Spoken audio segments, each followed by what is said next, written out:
নমস্কার বন্ধুরা, আমি সবিতা ভিলফুড কিচেনের আরও একটা নতুন পর্বে তোমাদের সবাইকে স্বাগত। বন্ধুরা, আমার আজকের রেসিপি গাজরের মিষ্টি। আর এই মিষ্টিটা বানানো ভীষণই সহজ। ঘরে থাকা সামান্য উপকরণ দিয়ে আর খুবই অল্প সময়ের মধ্যে এই মিষ্টিগুলো ঝটপট বানিয়ে নিতে পারবে। আর বাড়ির বড় থেকে ছোটরা প্রত্যেককেই খেতে ভীষণ পছন্দ করবে। আশা করি আজকের এই গাজরের রেসিপি সবার কাছে অনেক ভালো লাগবে। ভালো লাগলে প্লিজ একটা লাইক করবে আর আমার চ্যানেলটিকে সাবস্ক্রাইব করবে। আর পাশে থাকা বেল বাটনটা অবশ্যই অন করে রাখবে আমার পরবর্তী ভিডিওর নোটিফিকেশন সবার আগে পাওয়ার জন্য। তাহলে চলো এবার রেসিপিটি শুরু করা যাক। এই রেসিপিটি বানানোর জন্য প্রথমে আমি 3টে গাজর নিয়ে নিয়েছি।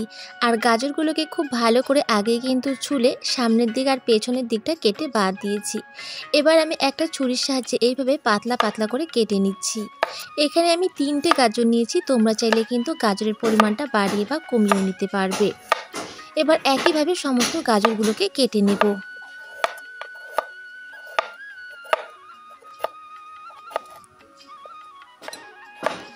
একইভাবে সমস্ত গাজরগুলোকে আমি কেটে নিয়েছি। এবার এই গাজরগুলোকে আবারও আমি ছোট ছোট টুকরো করে নেব। আমি এইভাবে করে ছোট ছোট টুকরো করে নিয়েছি।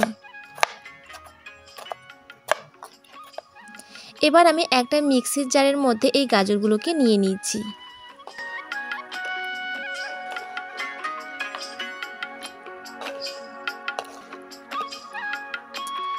এবার এর মধ্যে দিয়ে দিচ্ছি আমি 1 কাপ পরিমাণ জল।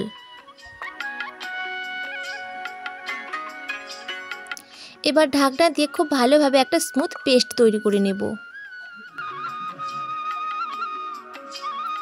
তো দেখো বন্ধুরা, আমার পেস্ট করা হয়ে গিয়েছে। এবার একটা মিক্সিং বোলের মধ্যে ঢেলে নেব। তো তার আগে কিন্তু অবশ্যই এই পেস্টটাকে খুব ভালোভাবে ছেঁকে নিতে হবে। তার জন্য একটা ছাঁকনি নিয়ে নিলাম। এবার আমি এই গাজরের পেস্টটাকে এর মধ্যে ঢেলে দিচ্ছি।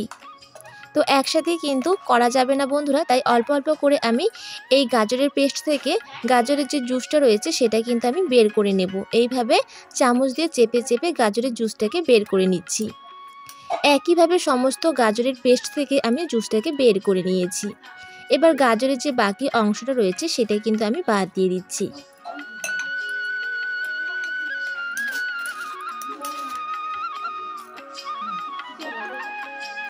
এবার এই গাজরের জুসটাকে আমি জাল দিয়ে নেব।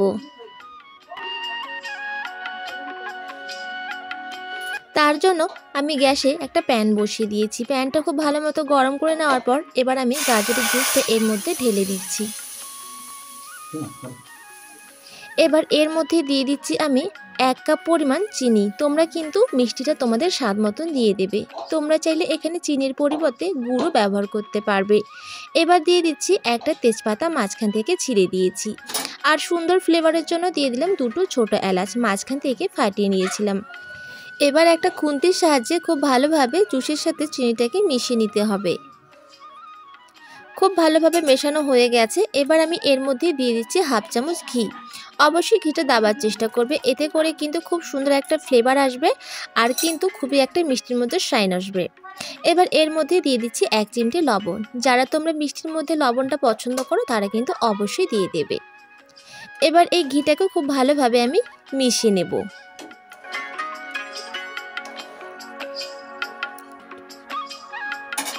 খুব ভালোভাবে মেশানো হয়ে গেছে আর জুসটাও কিন্তু খুব ভালো মতো গরম হয়ে গেছে। এবার দেখো আমি একটা নিয়েছি কাচের বাটি। এবার এর মধ্যে নিয়ে নিচ্ছি আমি 2 চামচ কর্নফ্লাওয়ার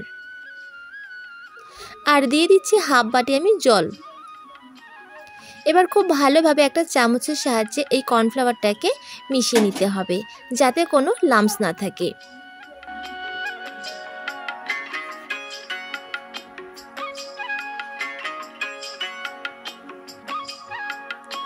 খুব ভালোভাবে কর্নফ্লাওয়ারটাকে জলের সাথে আমি গুলিয়ে নিয়েছি। এবার আমি সেই জুসের মধ্যে দিয়ে দিচ্ছি। এবার কিন্তু অনবরত নাড়িয়ে নিতে হবে একটা খুন্তির সাহায্যে। আর এই সময় কিন্তু আঁচটাকে একেবারেই লোতে রাখতে হবে। যদি আঁচটাকে এ সময় বেশি দেওয়া যায় তাতে করে কিন্তু খুব তাড়াতাড়ি কিন্তু জমাট বেঁধে যাবে। তাই একেবারে কিন্তু লো আছে এইভাবে এখন রান্না করে নিতে হবে। 2 থেকে 3 মিনিটের মধ্যেই কিন্তু একেবারে ঘন থকথকে হয়ে যাবে। তো দেখতেই পাচ্ছ বন্ধুরা, অনেকটাই কিন্তু ঘন হওয়া শুরু হয়ে গেছে।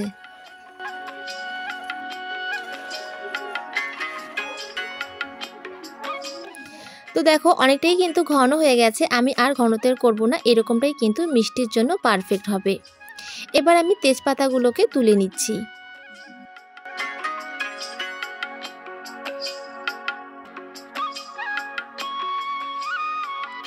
তো দেখো বন্ধুরা, তোমরা যখন দেখবে যে গাজরের মিশ্রণটা এইভাবে প্যান থেকে খুব সহজেই ছেড়ে আসছে, তখন বুঝে নিতে হবে রান্না হয়ে গেছে। এবার আমি অন্য একটা থালাতে নামিয়ে নিচ্ছি। তো থালাটাতে কিন্তু আগেই আমি একটু ঘি লাগিয়ে নিয়েছিলাম, তোমরা চাইলে তেলও লাগিয়ে নিতে পারবে।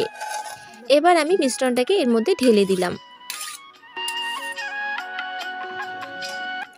এবার খুব ভালোভাবে এই মিশ্রণটাকে একটু সেট করে নিতে হবে।